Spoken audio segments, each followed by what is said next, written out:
Professor, boa noite. Esse link que o senhor colocou no chat é o quê? Eu cheguei. Lá no site de vocês, para vocês baixarem e estarem acompanhando, ok? No Google Sala de Aula.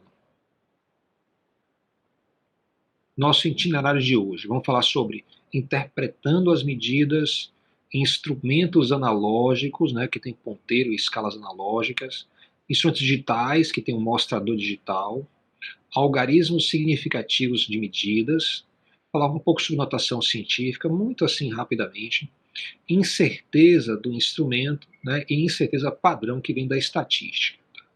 Eu tenho aqui uma imagem que mostra dois alunos aí trabalhando em um laboratório, né? No laboratório, geralmente, a gente tem equipes, no nosso laboratório a gente opera com equipes de 3 a 4 alunos. Então, a gente está fazendo um experimento, né?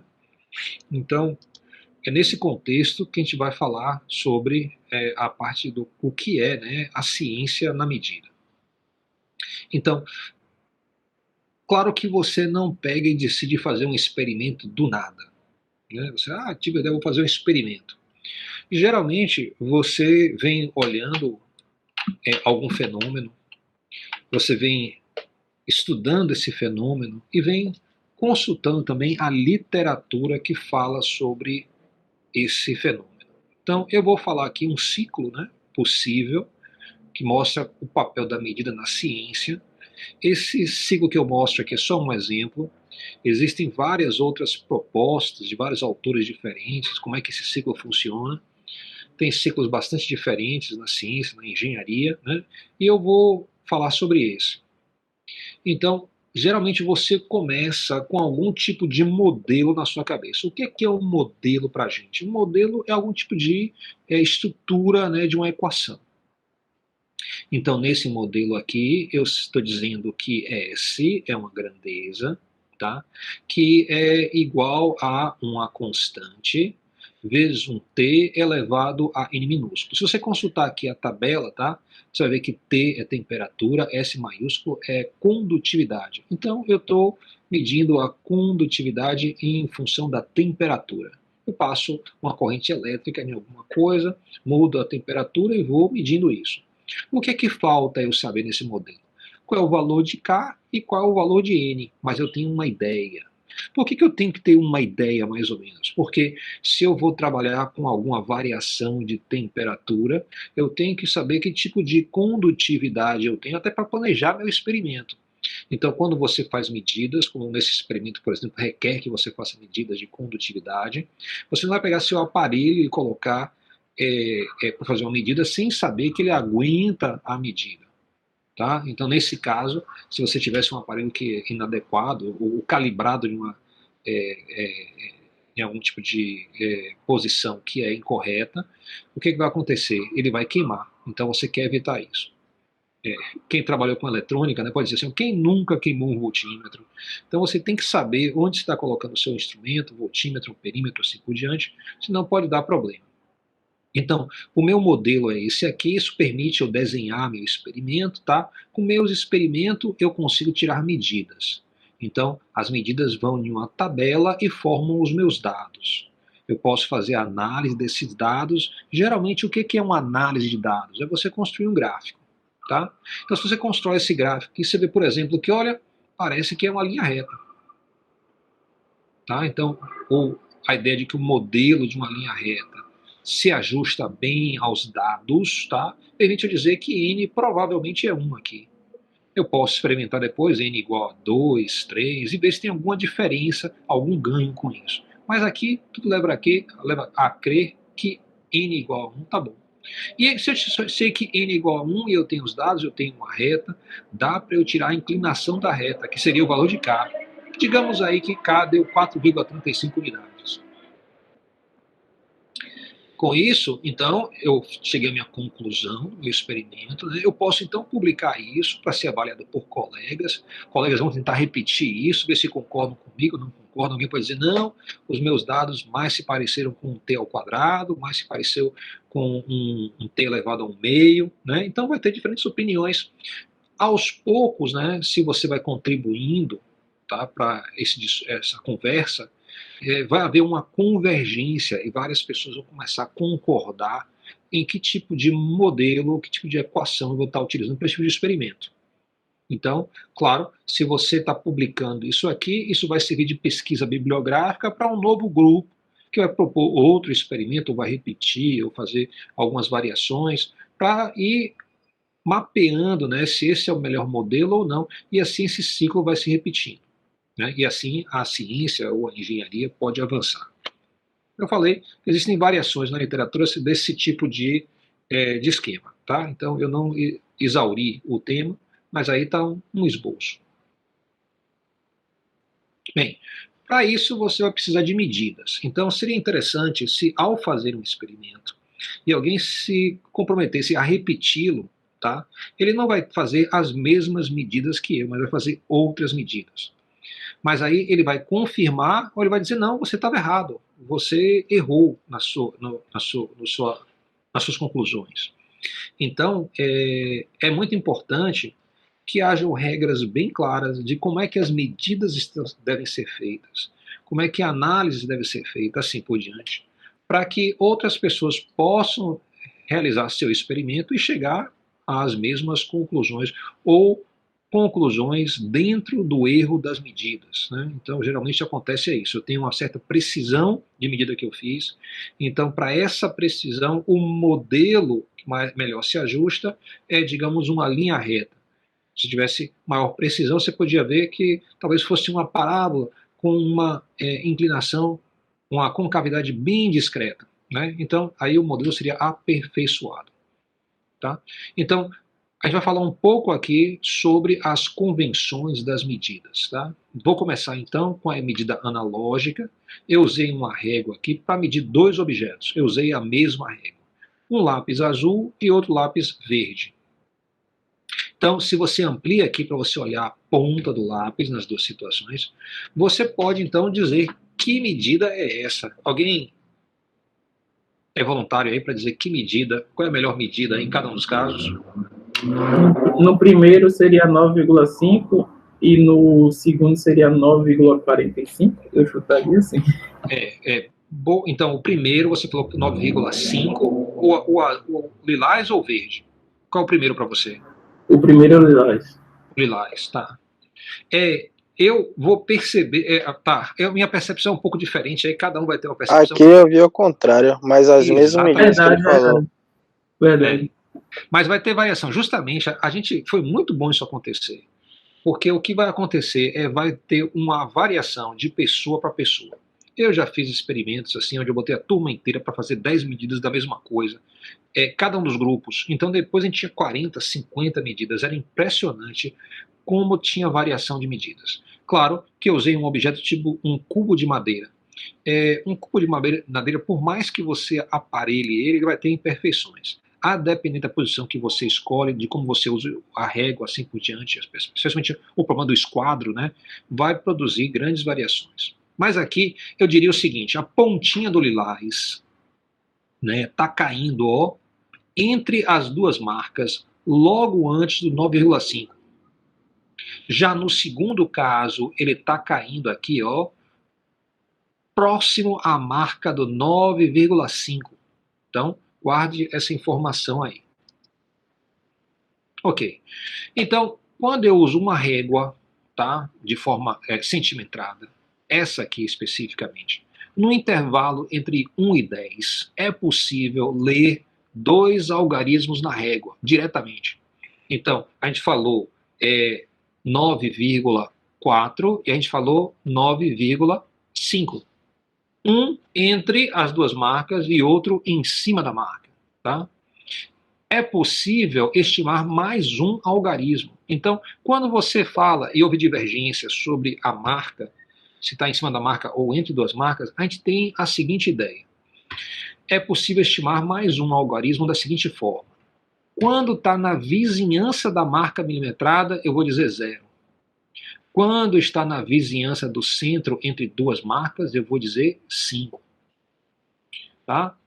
Então, isso permite, no primeiro caso, eu dizer que está logo antes da marca do 5, está entre as duas marcas, então eu vou arriscar ali 9,45. Para o segundo caso, você falou que está próximo de 9,5, a gente está dizendo, olha, não só é 9,5, mas ele está bem próximo da marca. Então a gente vai dizer 9,50, tá? Isso é por convenção. Esse algarismo estimado é sublinhado para enfatizar a incerteza da medida, mas tem significado, pois é estimado a partir da régua. Então, esse 5 ou 0, na questão da minha régua centimetrada, eu vou estar sublinhando ele para lembrar. Isso é uma convenção, botei um asterisco aqui, ó, isso aqui não é uma convenção universal, isso é uma convenção, um acerto entre a gente, tá? Para a gente lembrar que ele está indicando uma informação, que quer dizer ou próximo da marca ou entre duas marcas. Portanto, entre 1 e 10, a leitura produz 3 algarismos significativos. São 3 algarismos que têm significado. 2 vieram diretamente da régua, e o terceiro é justamente essa noção de que está perto da marca ou está entre duas marcas, né? Na vizinhança de, eu gosto dessa expressão. É melhor sempre expressar medidas em notação científica para evidenciar os algarismos significativos. Algarismos significativos, se você for em qualquer livro, tem um bocado de regra chata. A razão por ter muitas regras chatas é porque as pessoas não optam por usar notação científica. Eu vou usar notação científica. Quando eu uso notação científica, a ideia de algarismos significativos, os números que de fato têm significado na minha medida, tá? Vai ter mais clareza. É um imenso exagero ler nessa régua aqui, para qualquer coisa, uma medida do tipo 8,34052 centímetros. Tá? Dá para ver que tem números aqui que não tem significado nenhum. Né? Você pode dizer, esse 2 não tem significado, esse 5, o 8,3 até o 4 talvez, mas tem um erro aqui, né? Esse 4 deveria ser ou 0 ou 5. Né? De qualquer jeito, tem vários números aqui que não trazem significado algum, não fazem sentido. A regra não permite esse tipo de a régua não permite esse tipo de precisão. Isso quer dizer que toda medida tem uma incerteza associada devido às divisões da escala da medida. A incerteza da medida, né, que é uma medida x, é igual a metade da menor divisão. Ou seja, se a menor divisãozinha da régua aqui é 1 milímetro, a metade disso é 0,5 milímetros. Se eu escrevo isso em termos de centímetro, fica assim, 0,05 centímetros. Eu consigo expressar também a incerteza ou desvio relativo, né, da medida x. Isso é dado por o desvio ou a incerteza dividido pela medida multiplicado por 100. Isso aqui não pode ficar um número grande, mas também não pode ficar um número muito pequeno. Existe uma certa faixa ideal para esse número, que quer dizer que seu instrumento está sendo bem utilizado. Está sendo utilizado até o limite da precisão dele. Então, vou dar um exemplo aqui. Digamos que você quer medir a distância daqui da minha casa, por exemplo, até o posto de gasolina aqui perto. E você decide usar uma régua milimetrada. Dá para ver que daqui para o posto tem vários caminhos diferentes. Tem relevo, tem acidentes, algum tem uma pedrinha a mais, uma pedrinha a menos. Então, nunca que eu vou ter uma precisão de 0,5 milímetro só porque eu utilizei uma régua, tá, milimetrada. A gente está vendo aqui a incerteza que tem origem no instrumento de medida. Ela vai ter essa limitação do bom senso. Daqui a pouco a gente vai ver a incerteza com base na estatística. Né? Aí sim você pode usar qualquer tipo de instrumento com qualquer divisão e a estatística vai mostrar para você o que é razoável ou não no seu instrumento. Nesse caso, se eu fizesse medidas daqui até o posto de gasolina, mesmo que eu fizesse em milímetros, mas eu fizesse várias medidas, repetisse a medida várias vezes, digamos 100 vezes, Quando eu fizesse a análise dessas 100 medidas, essa análise ia me mostrar que a minha incerteza é na ordem de metros. Professor, Não de milímetros. Pode falar. então se eu usar um paquímetro, o número de algarismos significativos aumenta? E, olha, o número de algarismos significativos, não vai aumentar. Porque quando você expressar isso em notação científica, até no paquímetro, eu acho que no paquímetro está certo, né? Você vai ter, em notação científica, você vai ter a unidade, aí você vai ter vírgula e você vai ter mais 2 leituras, talvez 3. Aumenta assim. Você vai ter um total de 4 algarismos significativos no máximo, pelo menos para os paquímetros que eu tenho visto. Ok? Mas assim, nem sempre necessário. Isso vai depender do instrumento. Então você tem que analisar instrumento por instrumento, tá? 12. Ok. Então aqui eu tenho outra medida. A precisão do instrumento sim aumenta. A gente vai falar sobre isso daqui a pouco, mas os algarismos significativos não necessariamente estão associados à precisão, estão associados ao que é possível ler no mostrador do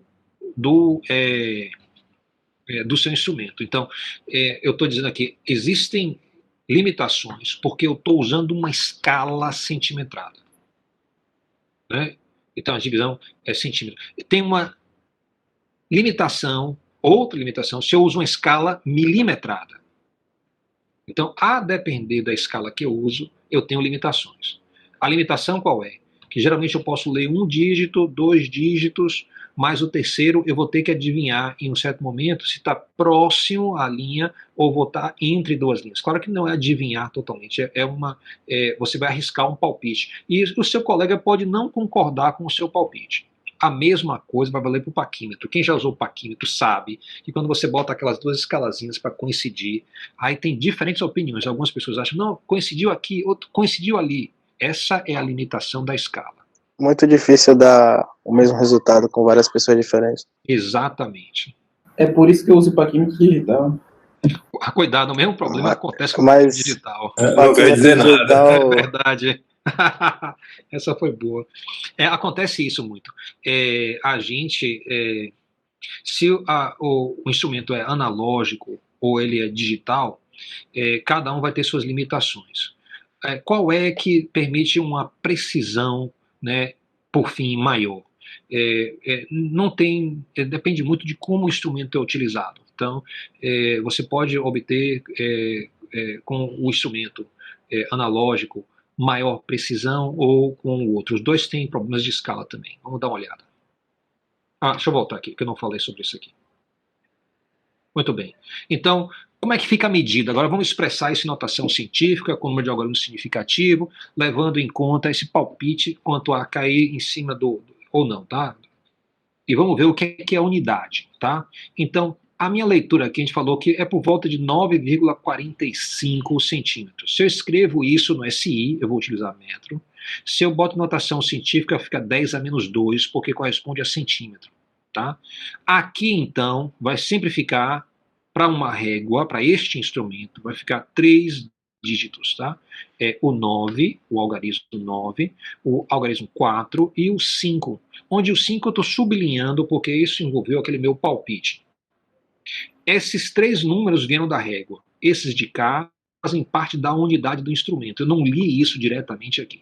Eu li os números aqui. Esses de cá vêm da régua que eu estou utilizando.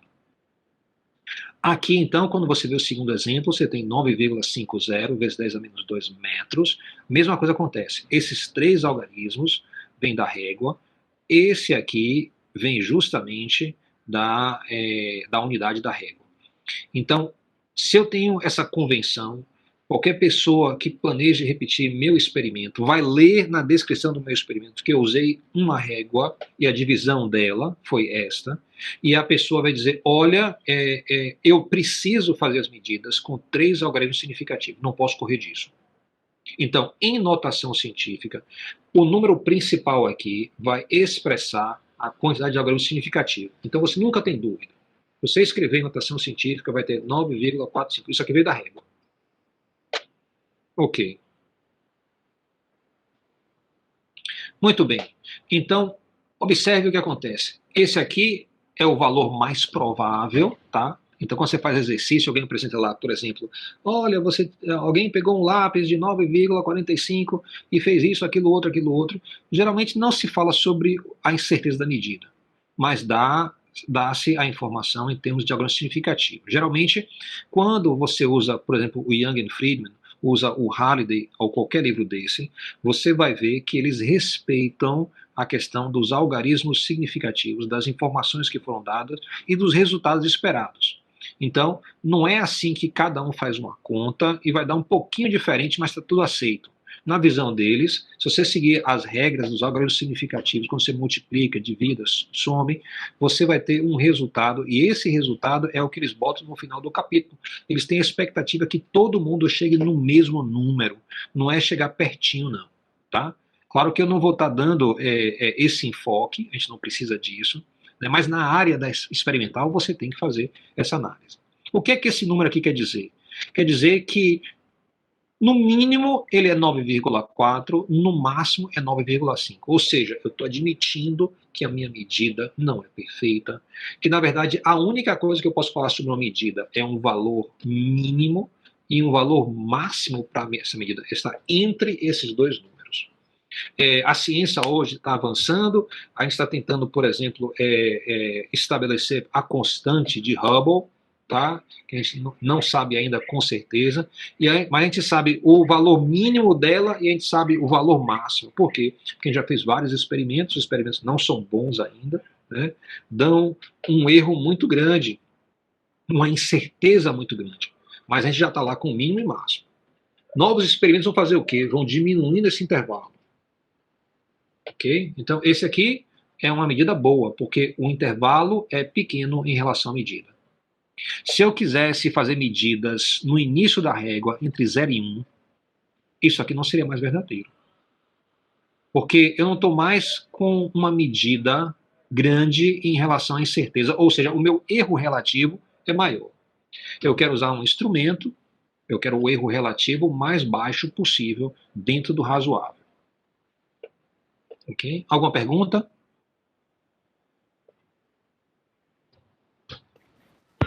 Não, professor. Ok, vamos lá. Instrumento digital ou analógico, está com mostrador digital. O que acontece? Quando você vê esse número aqui, 2,249 metros, tá?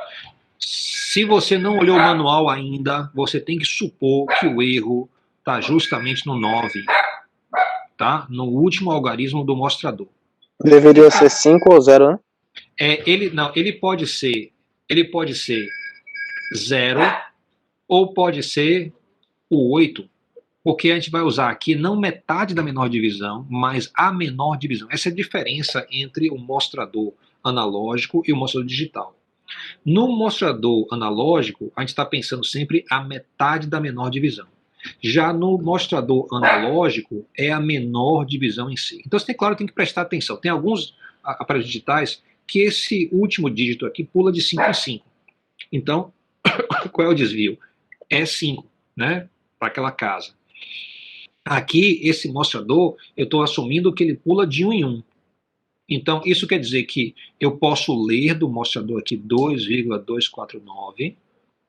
Eu posso, né, perceber que esse 9 tem uma incerteza associada, né? E a incerteza dele vai ser 1. Ou seja, eu posso somar 1 ou posso diminuir 1. Se eu somar 1, eu vou ter 2,250. Se eu subtrair 1, eu vou ter 2,248. Note que nessa situação, se eu fosse falar essa informação para alguém, o 2,250 vai ter 1, 2, 3, 4 algarismos significativos, né? Ok? Então, ó, aqui eu tenho 4 algarismos significativos, aqui eu tenho 4 algarismos significativos. De vez em quando as pessoas têm dúvida se eu devo colocar esse 0 aqui ou não. Esse 0 deve ser colocado quando outra medida pode estar apresentando um valor aqui, sempre que eu estiver usando notação científica. Ok? É necessário confirmar no manual do aparelho. E, como eu falei, alguns instrumentos vão pular ali, não de 1 em 1, mas de 2 em 2 naquela casa, ou vão pular de 5 em 5. Então você tem que estar olhando isso. Vai ser expresso lá como mais ou menos. Vai ser a incerteza da medida. Mas se não tiver o manual, você deve assumir, né, essa convenção. Porque essa convenção é razoavelmente forte, muitos aparelhos aí obedecem essa convenção. Medidas, tá? Então, exemplo, tá aí 4,3, o zero sublinhado, mais ou menos 0,05 vezes 10 a terceira quilos. Então, vamos lá, primeira pergunta. Qual é a unidade do instrumento? Então, para esse instrumento, o que é que você está medindo primeiro? O que você está medindo? Peso. É peso, tá?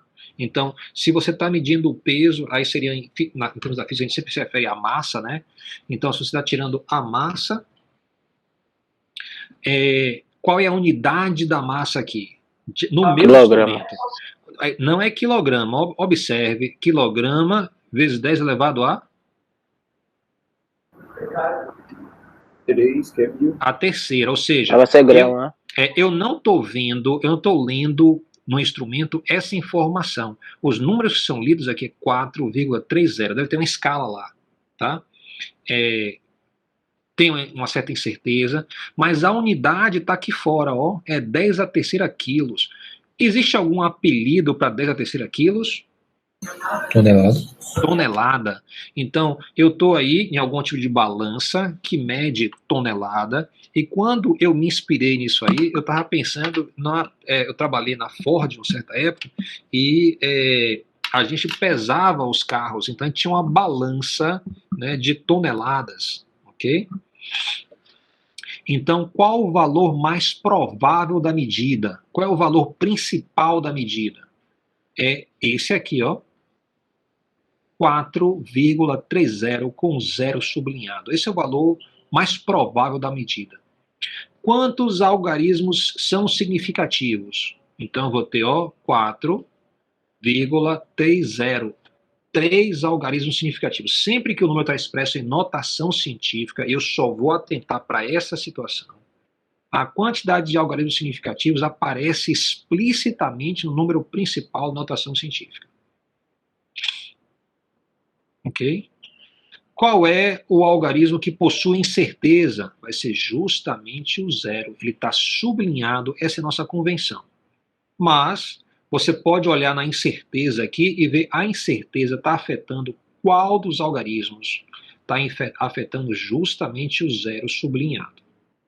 Né? Vai mudar esse valor. Ah, mas se eu somar, vai mudar a casa seguinte também. Isso não é importante. O importante é que afeta diretamente esse aqui.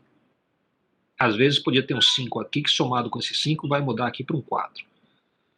Mas o que está alterando é o primeiro algarismo zero, né, com esse valor. Qual é o algarismo que possui incerteza? A gente já falou. Qual é a incerteza da medida? Também chamado de desvio. Mais ou menos 0,05. Essa é a nossa incerteza, ou também o desvio da medida. Se um instrumento é analógico, qual é a menor divisão da escala de medidas? E aí? Qual é a menor divisão da escala de medidas na minha balança aí de toneladas? 4,25? Não. Não, a menor divisão, quanto é que vai ser? É 0,5. Zero quanto? 0,5. Zero. Peraí, tá cortando. Vocês estão abrindo e fechando o microfone muito rápido. O último que falou. 0,05. 0,05 é metade da menor divisão, percebeu? Porque ela é analógica. Então, se o instrumento é analógico, isso aqui é metade da menor divisão. A menor divisão é 0,1. Ou seja, ó, aqui, ó, é a divisão. Esse zero aqui, lembrar, ele só está dizendo se é no meio entre duas medidas ou é justamente no tracinho da medida. Quais são outras possíveis medidas no instrumento, tá? Então, possível apareceu 2 vezes aqui. Então, quais são outras possíveis medidas no instrumento? 4,29. Não, E essa não é possível. 4,25 e 4,35. Exatamente. Então, você vai poder fazer medidas desse tipo. Então, ó, eu tenho aqui 10 elevado à terceira quilos, é uma tonelada, tá? O valor mais provável é 4,30 toneladas. 3 algarismos significativos para minha medida. O zero tem a incerteza. A incerteza específica é 0,05 toneladas. A menor divisão é 0,1 toneladas. E as minhas medidas possíveis são, você pode medir 4,00, 4,05, 4,10, 4,15, né? Então, observe quanta informação está sendo carregada por esse número.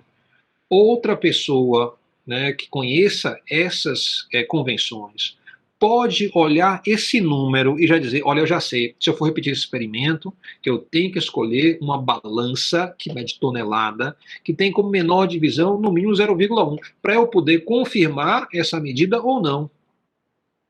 Aí eu posso estar em acordo, ou seja, se ele chegou, se alguém publicou isso, né, como parte, né, da sua análise e obteve um resultado, e se eu quero repetir isso para me convencer que aquele resultado está correto, eu tenho que obedecer às regras que a pessoa utilizou para fazer o experimento.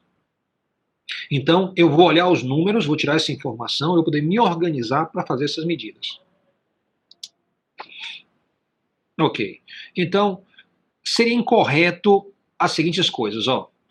De vez em quando, você pega, alguém escreve isso aqui.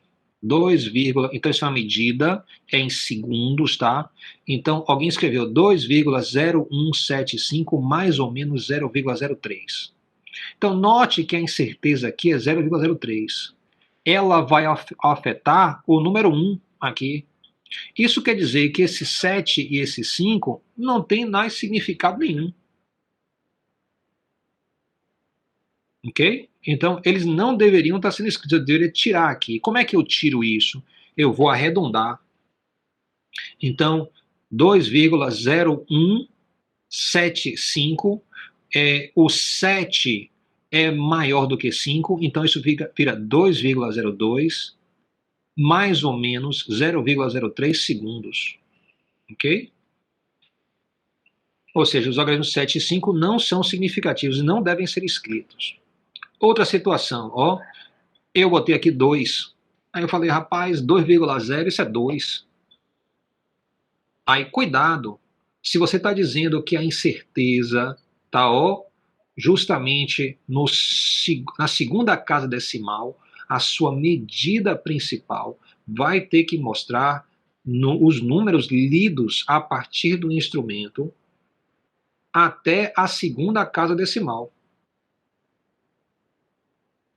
Ok? Isso é muito importante. 2, lá na área, na teórica, né, muitas vezes você tem um resultado lá 2,02, aí você escreve 2 como resultado. O professor olha aquilo e fala, o cara entendeu, sabe fazer o negócio. Né? Aqui na área experimental, a ideia é a gente ter convenções rigorosas que permitem todos chegar aos mesmos números. Então, não existe esse negócio de você, 2,02 e 2 é a mesma coisa. Não, é diferente. Olha aqui como deve ser expresso o número, ó. Tá vendo?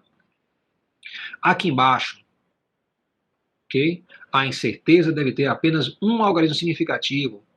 Ó, o cara botou uma incerteza de 0,0275. Alguns instrumentos, especialmente assim que vem da Europa, assim por diante, às vezes ele tem lá 0,025, né?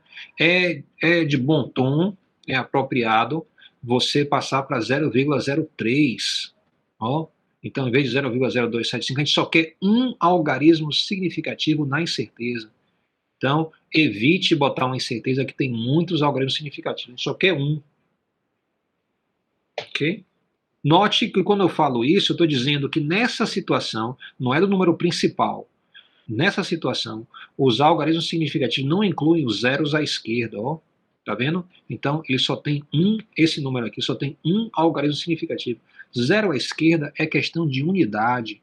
Se você expressasse isso aqui como o centésimo de segundo, isso era 3 centésimos de segundo. Esse 00 na frente não tem significado, é só questão de unidade. Ok? Então, ó, forma correta de expressar, baixo com de cá. Arredondamento. Esse arredondamento a gente fala muito pouco. Como é que eu arredondo? tá? Então a gente precisou arredondar aqui em cima, não foi? A gente arredondou 2,0175 para 2,02. Como é que foi feito isso? Ó, eu vou dizer aqui, ó, olha o número aqui, eu vou dizer que N2, o segundo dígito a partir da vírgula decimal, é 1, e o terceiro dígito é o 7. Então, como é que eu vou arredondar? Se N3 é maior do que 5, então N2 passa para cima. Então, ó, o 7 é maior do que 5? Correto. Então, esse 1 sobe, vai para 2. Pronto. Se N3 é menor do que 5, tá? O que acontece? O N2 permanece igual. Então, se eu tivesse aqui, ó, em vez do 7, eu tivesse o 4, isso arredondava para 2,01. Não mexia no N2. Aí vem a situação. Peraí, deixa eu até consertar aqui que está errado. Esse aqui deveria ser igual. E se é empatado, justamente igual,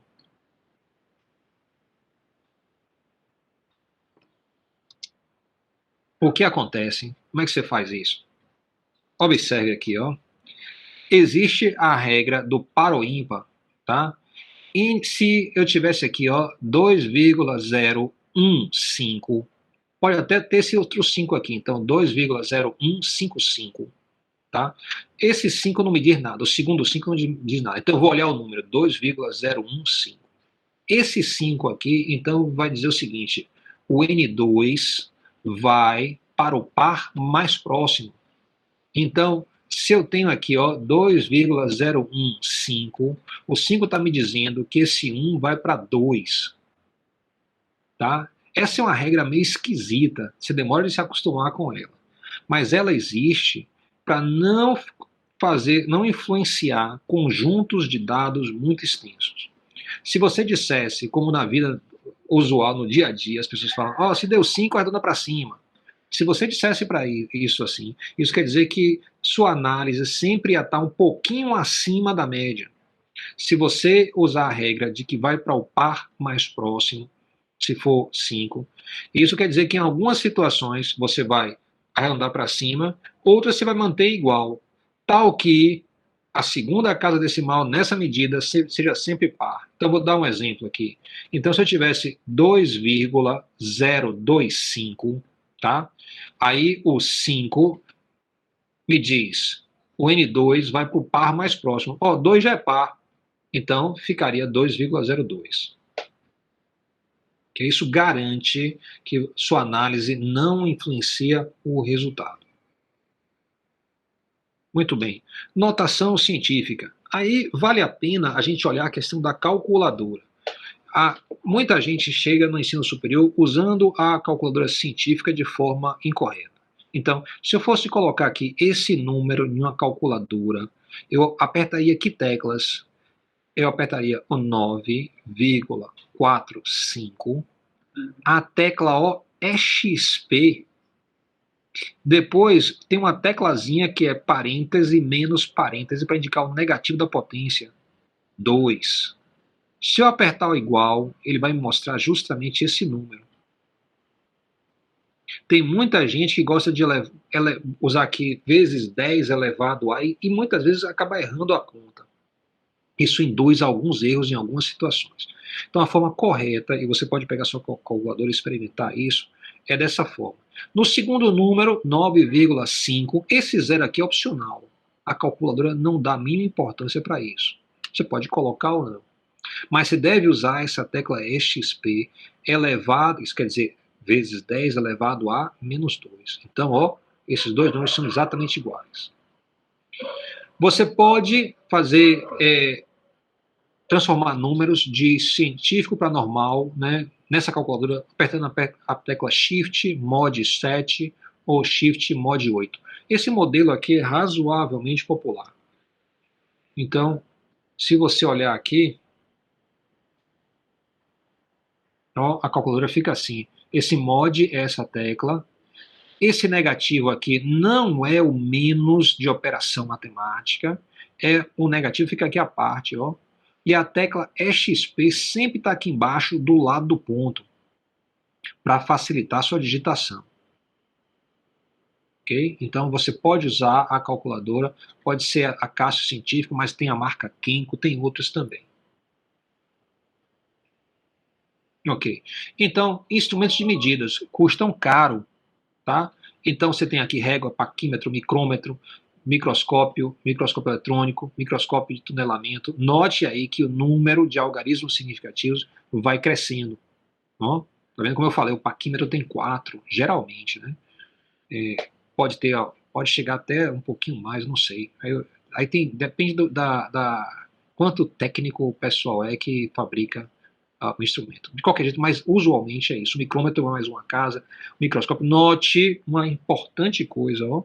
Conforme eu vou melhorando o aparelho, mais algarismos significativos.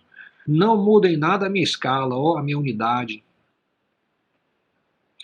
E isso aqui é lei, né? Precisão e preço andam de mãos dadas. O mais barato aqui é a régua, depois vem o paquímetro, micrômetro. Quando você faz medida com o microscópio é caro pra caramba, né? Quando você parte para o microscópio eletrônico, tem poucos aqui em Salvador, né? Depois você tem o microscópio de tunelamento e acelerador de partícula. A gente só tem um acelerador de partícula aqui, que eu saiba, né? Não é nem em Salvador, é em Camaçari, né? Então, a precisão vai aumentando, mas o preço também aumenta. Ok. Outra forma de você tratar a questão das incertezas é fazendo várias medidas. Então, se eu considero aí, eu estou medindo o tempo, tá, de algum fenômeno, que leva aproximadamente 2 segundos, tá? Então, eu vou ter N medidas. N medidas está aqui, ó. Eu fiz tantas medidas, e aí com essas medidas fiz o histograma. Nesse eixo aqui horizontal eu tenho tempo em segundos. Nesse eixo vertical aqui, o número de medidas que deu esse valor. Então aqui, ó, eu tive uma medida. Aqui eu tenho 2 medidas. Aqui eu tenho 4 medidas. Aqui eu tenho 6 medidas. Aqui eu tenho 8 medidas. Cada uma com o valor. Então, como é um histograma, o valor dessas medidas aqui foi em torno de 2. Note que isso se encaixa direitinho na questão da incerteza, né? Porque eu tenho um valor maior, um valor menor, em torno de 2 estão as medidas aqui. Quantas foram? 8, foram 6 medidas aqui. 6 medidas foram exatamente em torno de 2. E quantas foram em torno de 2,06? Eu tinha aqui, ó, aproximadamente 2 medidas, tá vendo? Eu então consigo construir o histograma, ou também a distribuição das medidas. Se você fizer várias medidas repetidas, você vai notar que essas medidas se agrupam em torno de um certo valor e constroem uma distribuição. A distribuição vai ser variada, ok? Mas muitos fenômenos têm uma distribuição desse tipo aqui.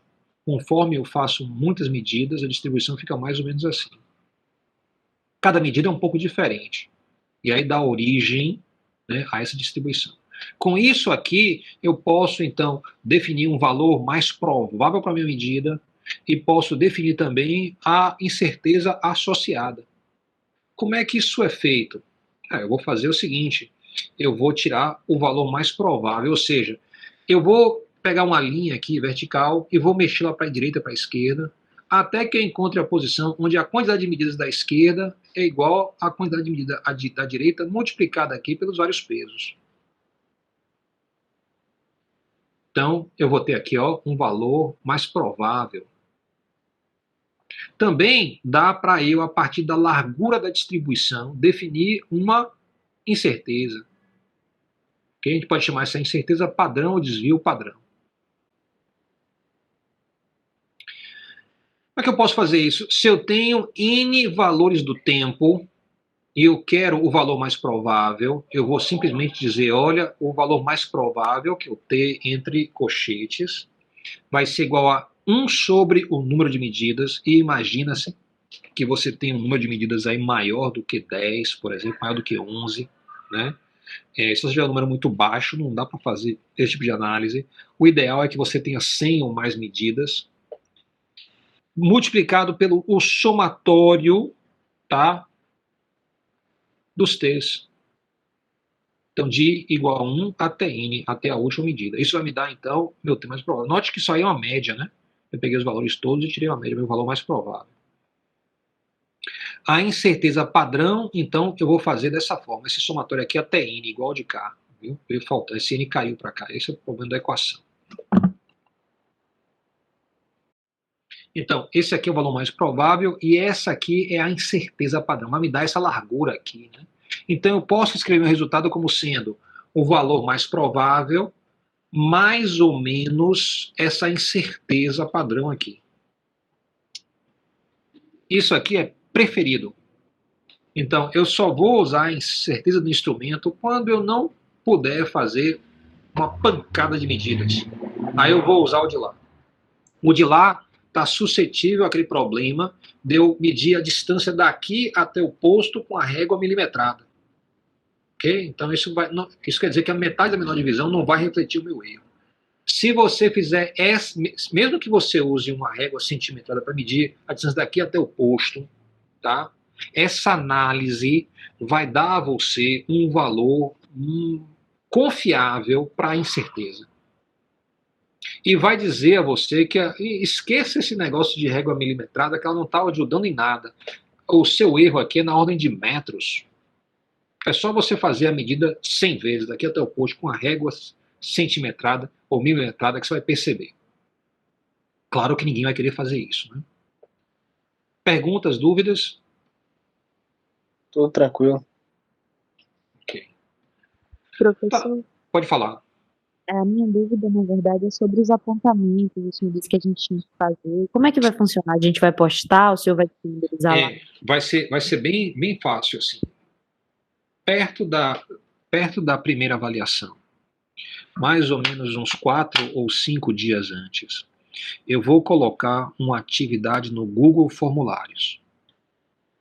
Aí, o que você vai fazer? Você vai pegar os seus apontamentos e você vai tirar uma foto de cada página e transformar em um PDF, ou você vai escanear. Eu não recomendo escanear porque demora mais. Tirar uma foto é mais rápido. Tira, transforma em PDF, e aí você faz o upload.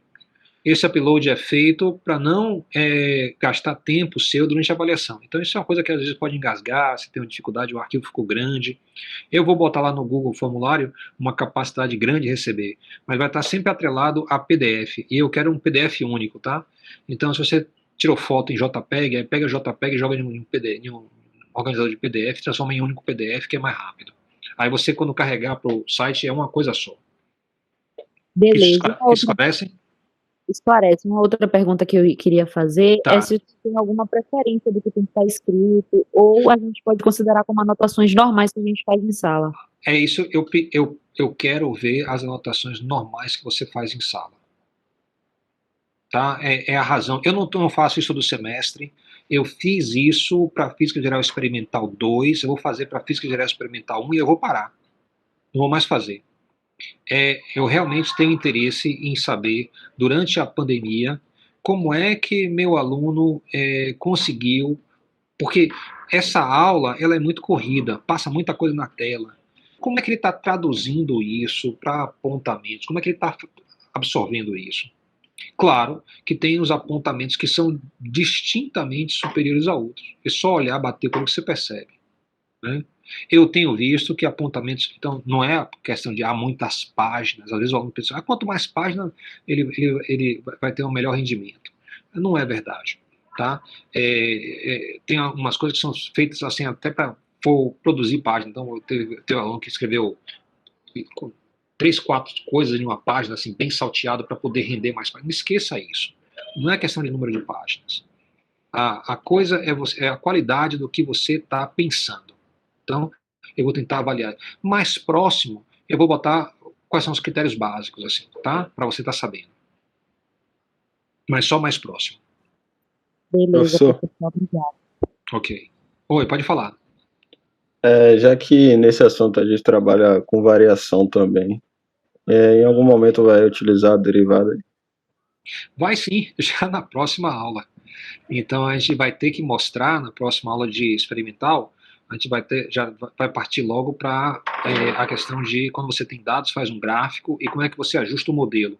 A gente vai começar com o modelo linear, tá? Então a gente vai precisar desenvolver o método dos mínimos quadrados. Então já na próxima aula eu vou fazer derivadas nessa situação. Mas a derivada que eu vou fazer, ela vai ser para mostrar a você que o método de mínimos quadrados funciona. Então, vai ser uma única vez, eu vou mostrar aqui as contas, você vai ver, vai se convencer, mas a partir daí a aplicação envolve, né, tabelas, multiplicação, divisão, coisa desse tipo, e não a derivada. Mas vai precisar da derivada quando eu for fazer a propagação dos erros. Então, quando a gente fazer, acho que no primeiro experimento já precisa, você tem que propagar as incertezas. Então, isso aí também está na frente, quando chegar em propagar as incertezas, vai entrar as derivadas. Por que você pergunta? Não, porque eu vi que... Tá tranquilo com a derivada? Tô. Beleza. Ok, beleza. Tá bom, minha gente. Mais alguma pergunta? Professor, a lista de presença. Tá. A lista de presença, hoje eu não vou fazer lista de presença não, viu? Então, só para colocar aqui, para a gente estar fechando, se você tem instrumento, tá? Você investe mais dinheiro, ele tem maior precisão, o que acontece com a sua distribuição? Ela fica mais estreita, ó. Isso é o que você espera. Então, como é que sua incerteza melhora, né, quando você compra um instrumento melhor e você repete as medidas?